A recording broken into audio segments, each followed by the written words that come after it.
So our lesson for today is PFRS 8, and that is on operating segments.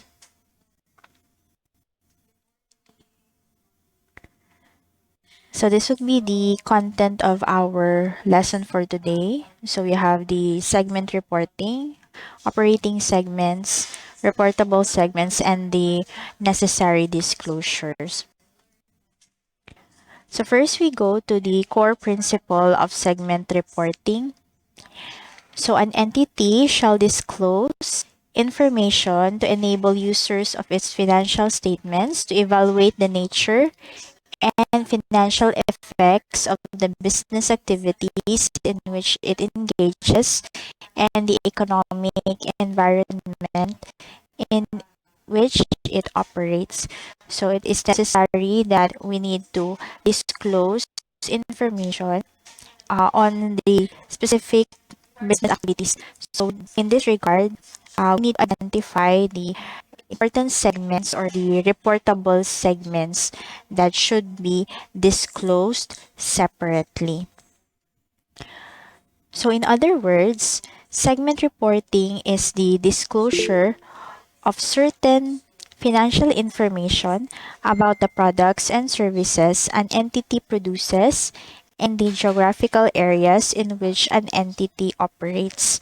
So the purpose of this disclosure is to enable the investors and users to make better assessment of each business activity, leading to the understanding of the performance of the entity as a whole. So in big companies, they have some segments or na sila yung mga um, not necessarily department pero na sila yung mga segment wherein they also generate their own income, they also have their own assets and liabilities. So in order to make better decisions, so we need to identify those important segments or mga significant nga segments, which will be called as the reportable segments.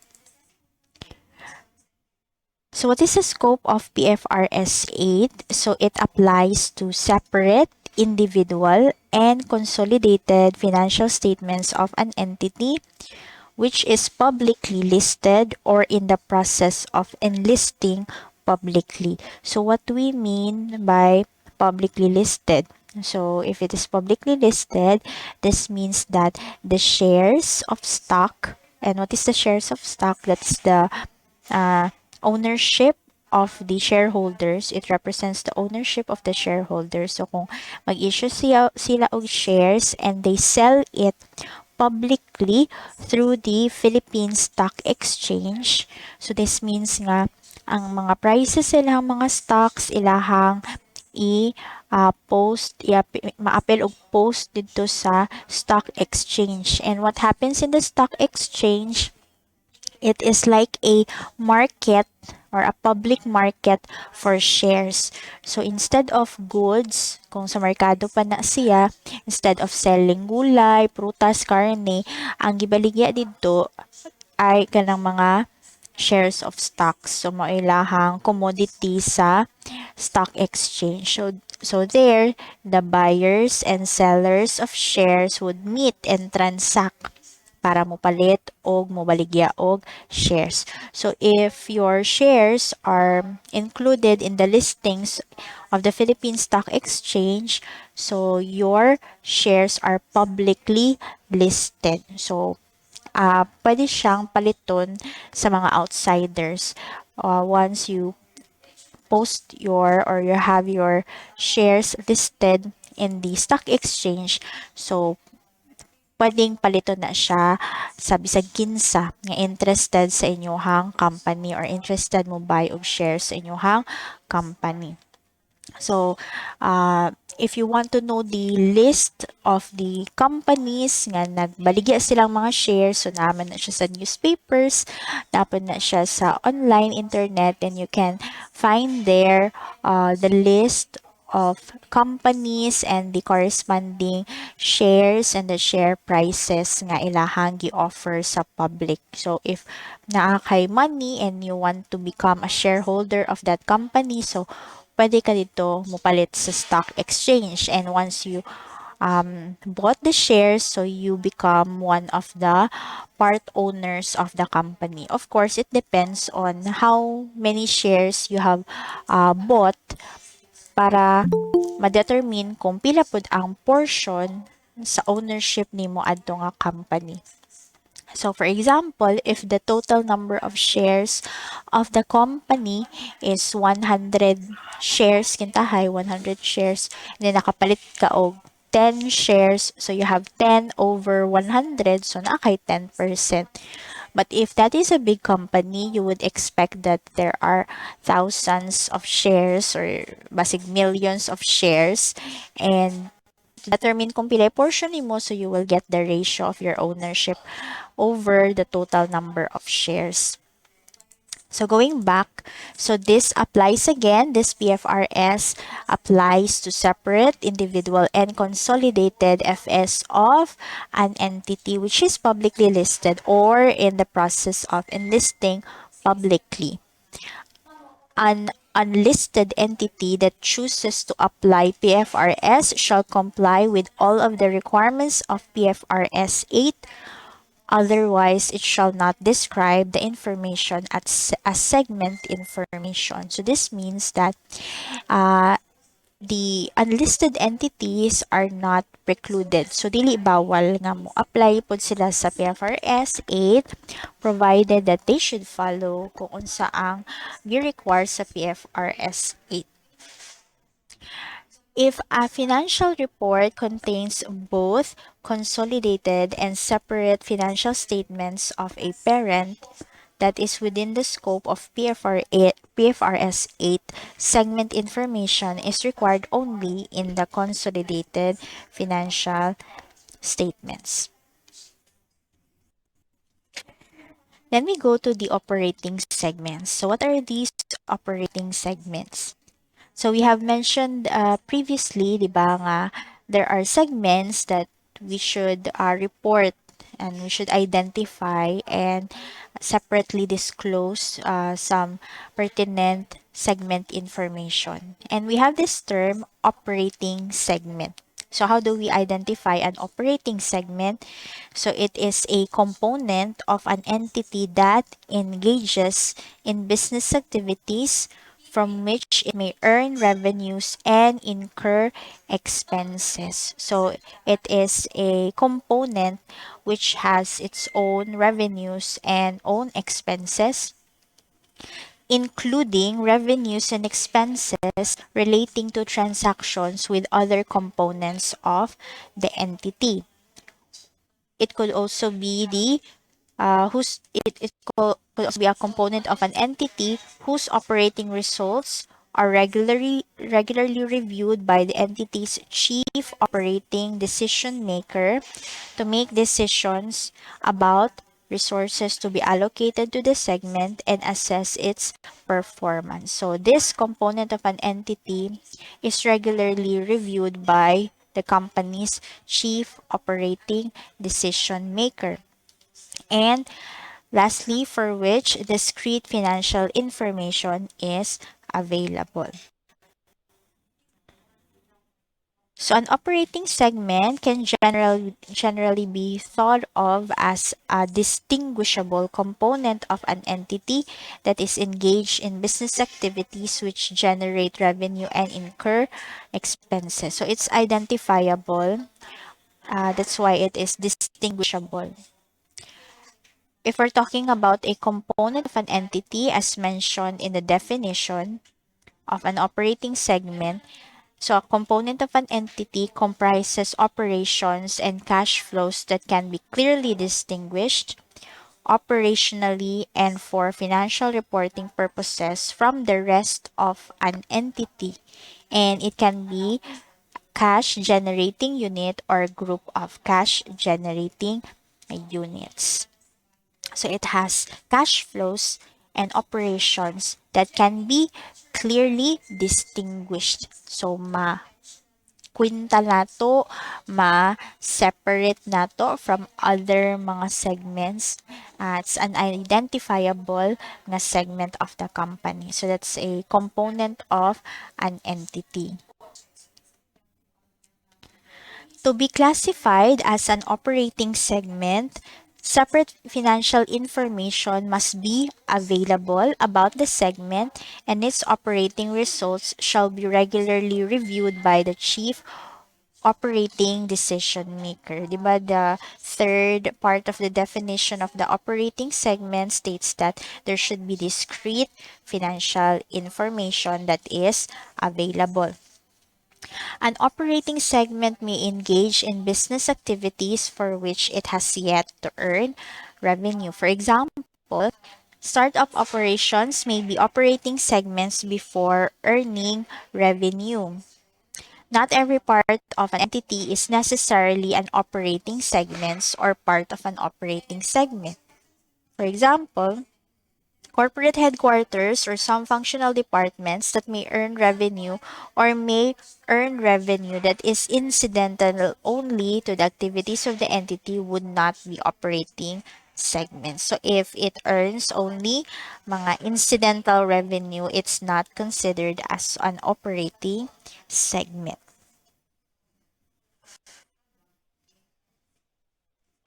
Then what are reportable segments? So an entity shall separately report information about each operating segment that management uses in making decisions about operating matters for or those which results from aggregating two or more of those segments and qualify under the quantitative thresholds.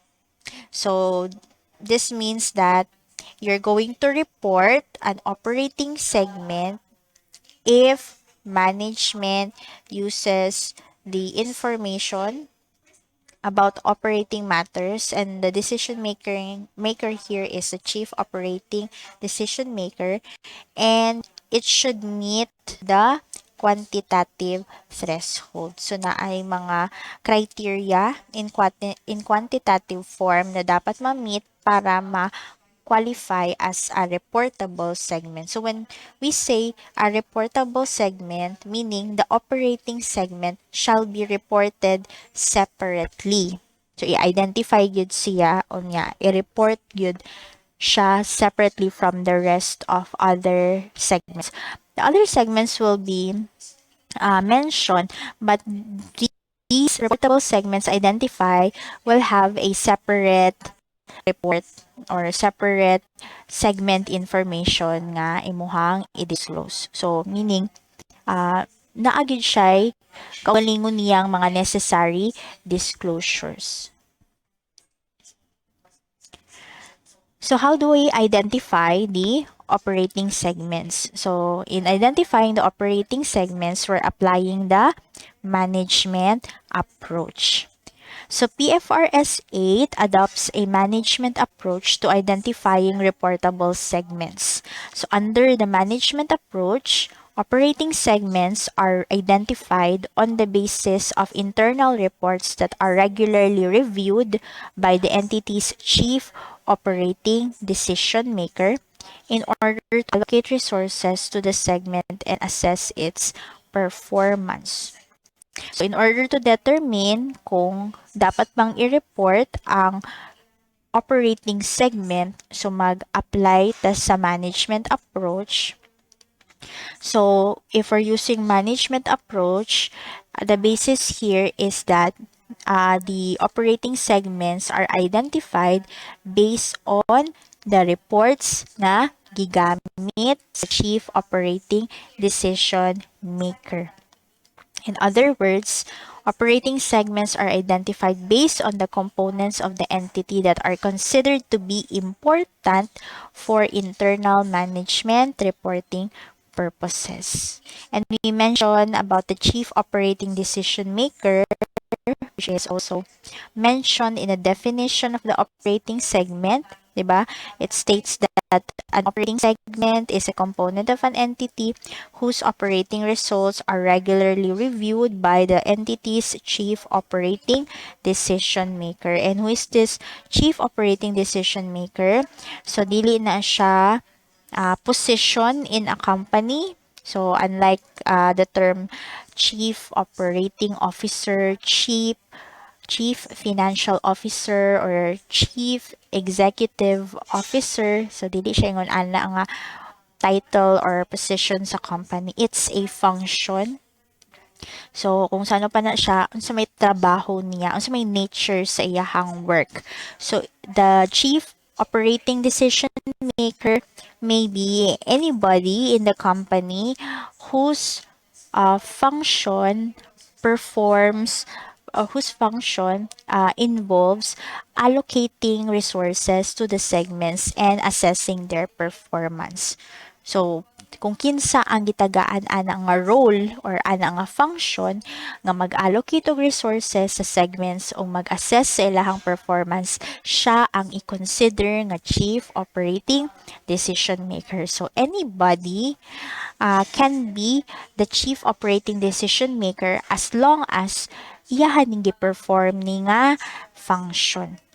So, it could be the chief executive officer, it could be the chief operating officer, or it could be a group of executive directors or group of executive directors, depending on who within the organization is responsible for the allocation of resources and assessing the performance of the operating segment. So, bisag kinsa kung siya ang gitagaan ana nga role, pero most likely mga head gyud na siya sa company, katong mga higher or top management kina sila, basta sila ang gi-assignan for the role, for these roles, then therefore sila ang i-consider nga chief operating decision maker. So if the information on that segment is regularly reviewed by this person, then that would qualify as an operating segment. So that is the management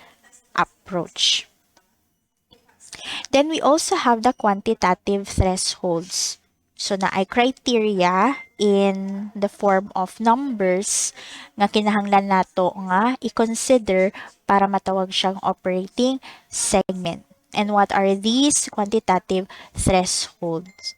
So, an entity shall report separately information about an operating segment that meets any of the following quantitative thresholds.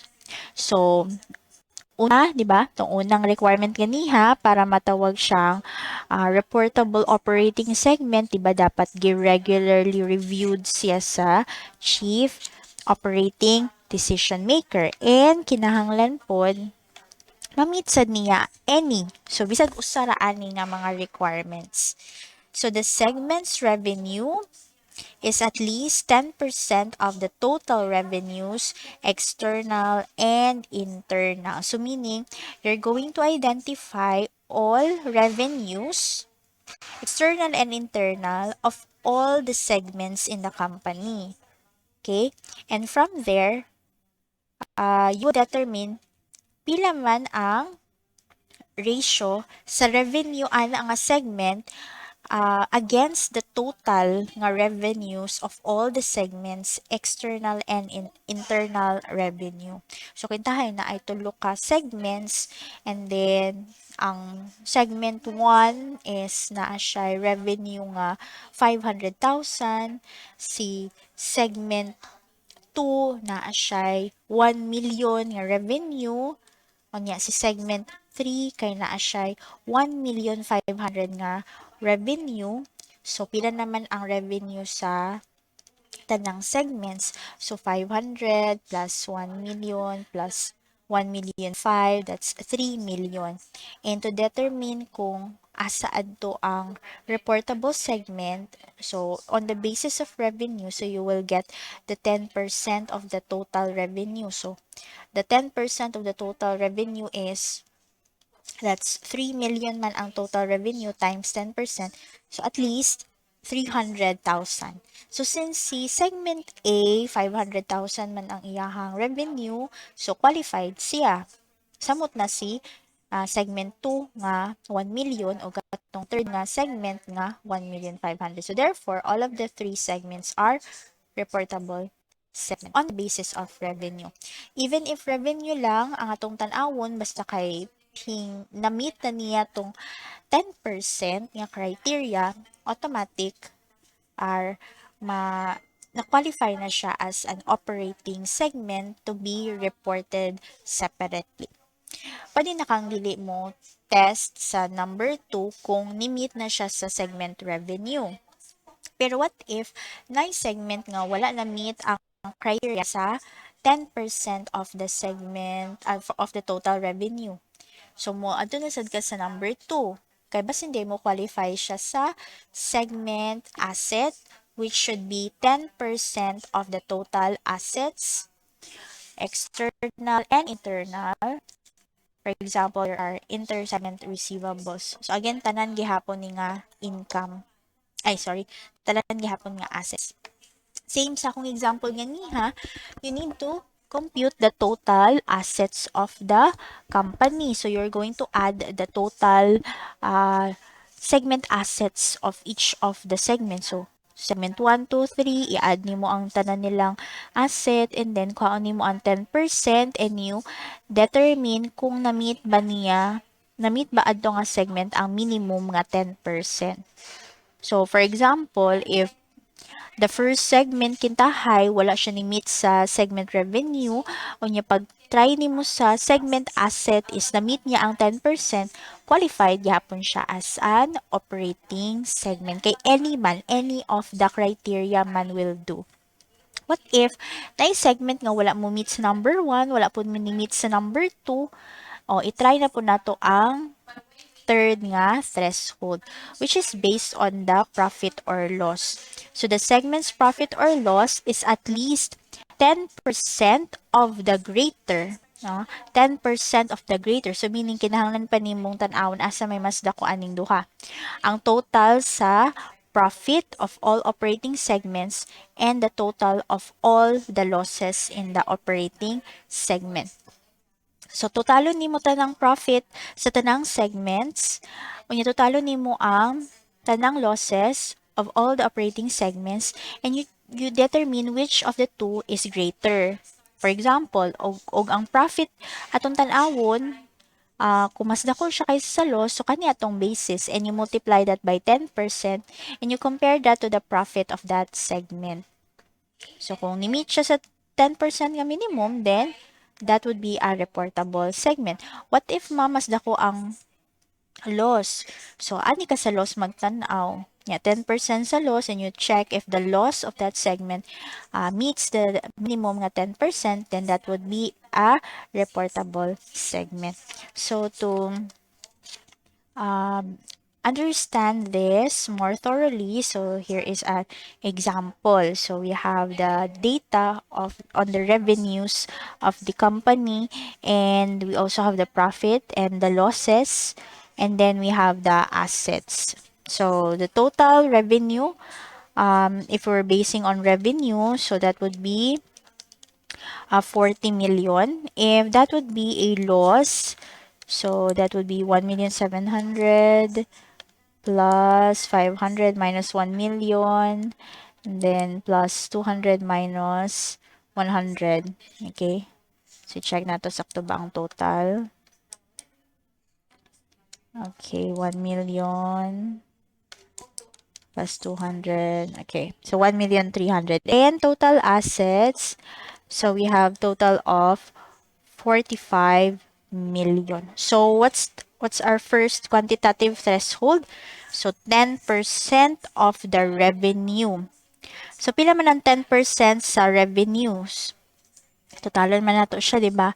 So, 10% of 40 million is, pila man siya? That's 4 million. Okay? 4 million. So, you check which of the segments ang ni-qualify based on the 10% revenue. At least 4 million.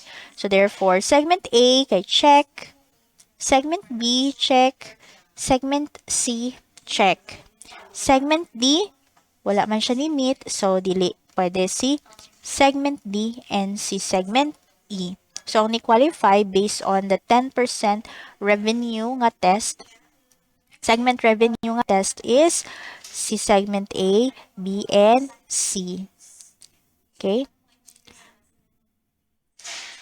So, A, B, and C, each segment is at least 4 million. So, mana sila ang ni-qualify. Let's look at the profit or loss. Profit or loss based on ano. Okay, sa assets sa DI. Based on the assets, that's 10% of the total assets. So, 10% times 45 million.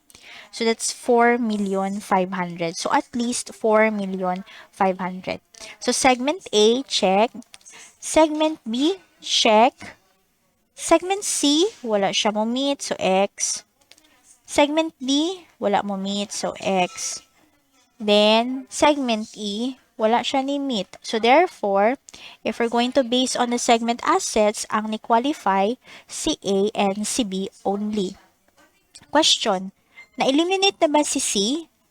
Tungod kay wala siya ni meet sa segment assets nga criteria?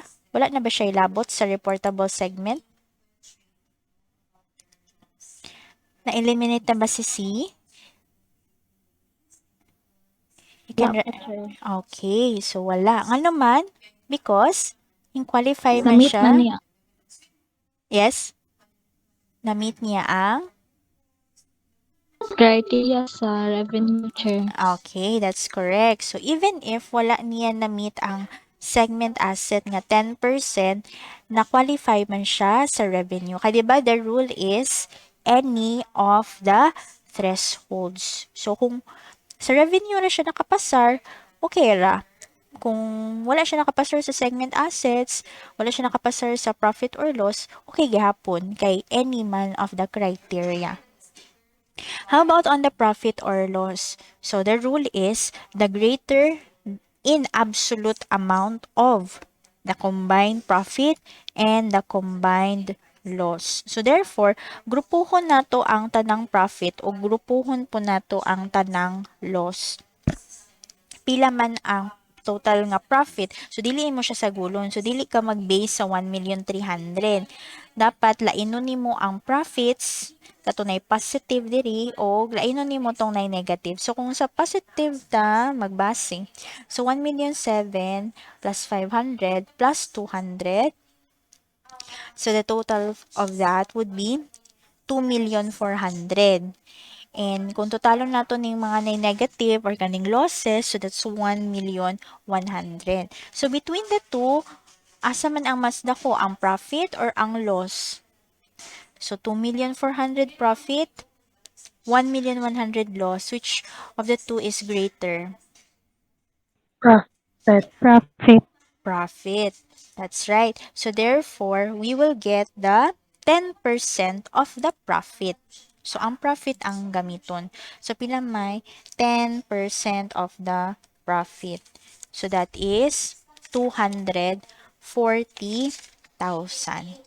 So, therefore, ang basihan nato kay ang profit nga 240,000. So, asa man ta magtan-aw ani? Okay? So, asa man ang mo qualify based on profit. So, ang instruction, it should be on the basis of the absolute amount. Okay? So, sa man ang absolute amount, so, dili siya mag-consider sa sign, di ba? Sa mathematics, pag maingon tag absolute, it is regardless of the sign. So, ma-positive siya or ma-negative. Kung na-meet niya itong absolute amount, so appeal siya sa ma-meet niya, ma-qualify siya sa criteria on the 10% of the profit or loss. So, therefore, asa man ang ma-appeal ani? So, you get the absolute amount which is 240,000. So, regardless na siya kung positive or negative. Okay? So, therefore, 1,700,000 nakuha niya. Check. C, segment B, nakuha niya, check, kay 240. Nganong apil man si segment C? Because absolute man aton tanawon, absolute nga amount. So although negative na siya nga 1 million, so imong i-disregard ang sign niya, na-meet man niya ang 240, so therefore appeal si segment C. Segment D is X kay wala ni ma-meet ang 240,000. Segment E, wala po siya kaabot. Even if atong i-disregard ang sign. So therefore, A, B, and C qualifies, A, B, and C qualify as reportable segment based on the profit or loss criteria. So if we're going to sum up, kung i-combine na to, asa may ni-qualify in all of the criteria, so imong i-combine kinsa man tong ni qualify sa revenue based on the assets, based on the profit or loss, so it will come up nga si A, B, and C ang reportable segments. Okay? So, even if C, wala siya ni meet sa segment assets, again, it does not matter because at least one of the three thresholds na meet, automatic appeal na siya sa reportable segment. For example, ma'am, si A kintahay ani kay ang namitra niya kay kaning profit or loss ra nga criteria, wala siya aning revenue, wala siyang segment assets. Reportable segment magyahapon siya. The answer would be yes because at least at least one, any of the criteria pag nipa-search adto, so reportable segment siya. So, D and E are not reportable segments because they do not meet any of the 10% quantitative thresholds. Thus, D and E may be combined for reporting purposes. So, pwede rin silang tapuon i-report pero dili sila i-disclose separately. Tapuon si D and E pero si A, B, and C murag sila ang starring sa disclosure. Kaya di ba ang rule kung ma-qualify siya as a reportable segment, so you need to disclose information for that segment. Naa siya requirement kung unsay dapat nimong i-appeal as segment information. So there's a limit on the external revenue. So this is the overall size test or the 75% threshold. So if the total external revenue of the reportable operating segment constitutes less than 75% of the entity's external revenue, additional operating segments shall be identified as reportable segments even if they do not meet the 10% quantitative thresholds until at least 75% of the external revenue is included in the reportable segment. Okay? So, ang rule niya, what if kuno ang external revenue sa reportable segment kay less than 75% of the entity's external revenue. So, di ba naaman tayo gipang identify nga mga reportable segment. So, kung ang ilahang mga external revenue wala daw kaabot og 75% sa total or sa company's external revenue, kinahanglan tang magdugang og other reportable segments even if wala nila na-meet ang 10% quantitative threshold. So, di ba, para sa nganiyang, itahay to si A, B, and C.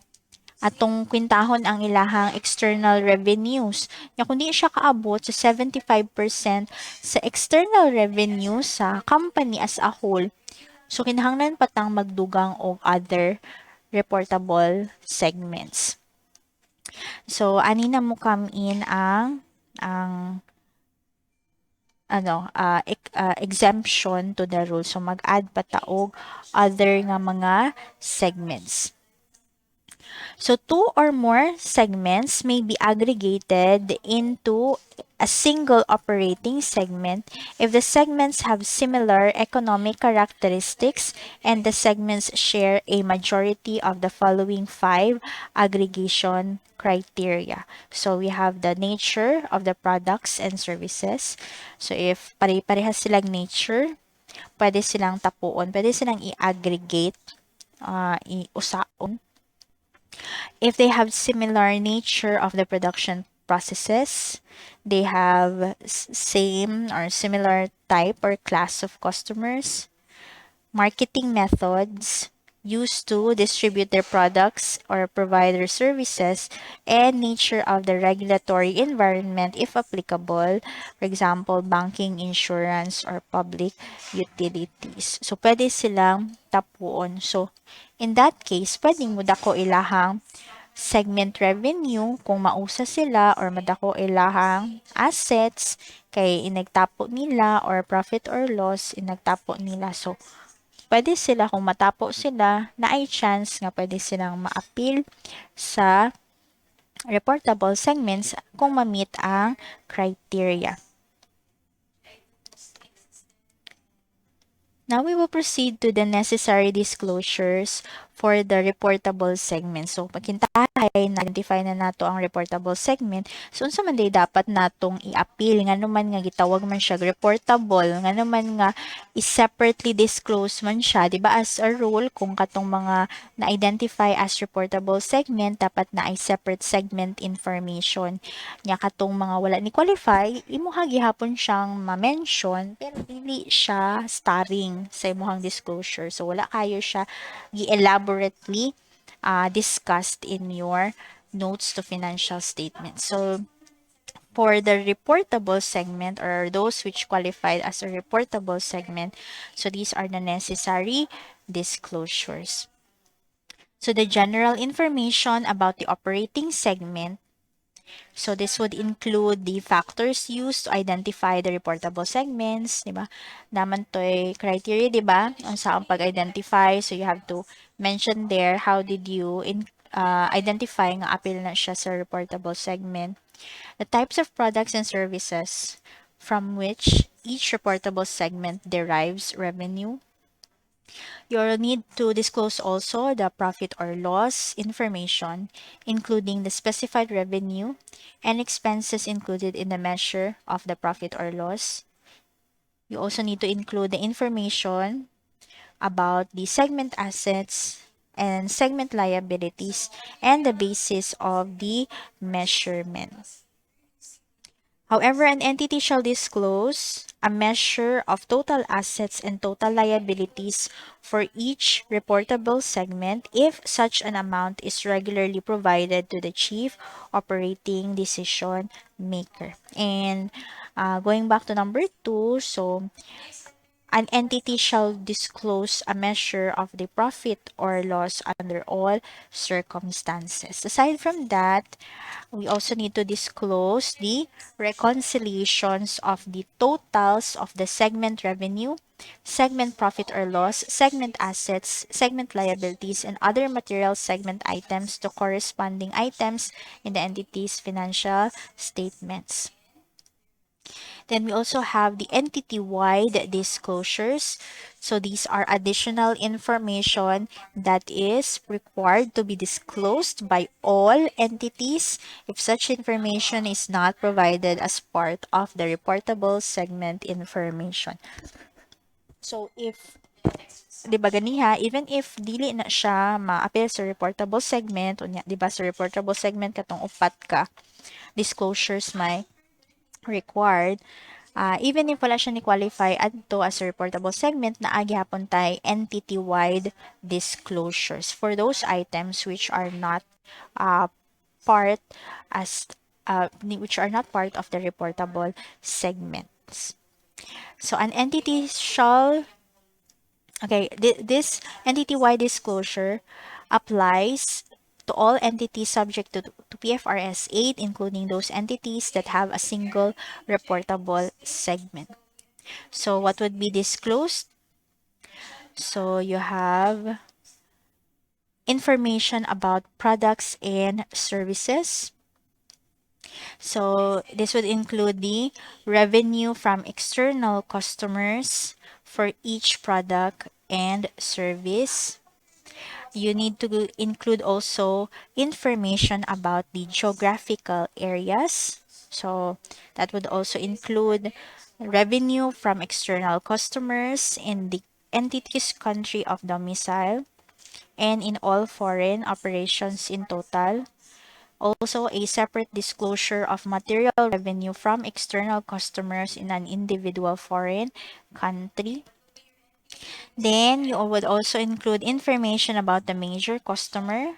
And who is this major customer? It is a single external customer providing revenue which amounts to 10% or more of an entity's external revenue. What do you mean by external revenue, di ay ma'am? So, external revenue means revenue from outsiders because there may be revenues nga na-generate nato by transacting with affiliates of the company. Kaya naman ang intercompany nga mga transaction. Tahay si parent to subsidiary, parehas na sila og usa na sila ka kumpanya o niya na nagbaligyaay og nagpalitay sila og mga products and services. So internal to siya nga revenue. Pero kung naa sila nabaligyaan sa gawas nga outside party or third party, basta kay dili sila kauban sa ilahang group of companies, then that's an external revenue. So, if the external revenue comes from this single customer nga at least 10% ang iyahang na-provide nga revenue sa company, so gitawag siya o major customer. So what are you going to disclose about the information on the major customers? So the fact of reliance on major customers, the total amount of revenue from the major customers, pila man ang na-generate adto gikan sa transaction with the major customers, identity of the segment or segments reporting the revenue in relation to that major customer. So ang segment ang i-identify kung asa dito nakig-transact tong major customer. Dili requirement ang i-disclose kung kinsa ang major customer. So ang identify ra nimo katong segment, di ba? Tong segment kung asa naa sila na raise or na generate nga revenue from the major customer. Again, it is not required to be disclosed ang identity sa major customer or even the amount of revenue that each segment reports from that customer. Okay? So, dili ni mo kinahanglan disclose kung pila ang revenue gikan sa particular nga major customer. Ang unsa raman ang imuhang i-report ang total amount sa revenue. Total amount sa revenue from the major customer. So, tapuon tanan, dili kay katong particular gyud sa kada major customer. In total ra ang pangayoon. Again, dili nimo i-identify, you're not going to name the person or the company that is considered as the major customer, nor how much that specific major customer provides in terms of revenue sa inyong company because you're going to present only the total from all the major customers.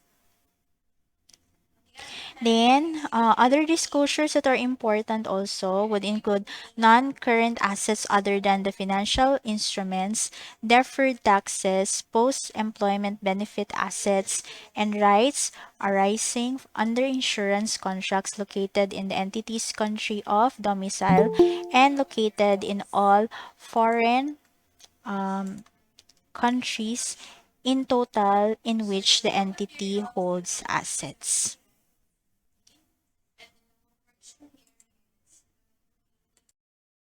If you like this video, don't forget to click like, subscribe, and hit the notification bell to be updated with the latest video lessons. Thank you for watching.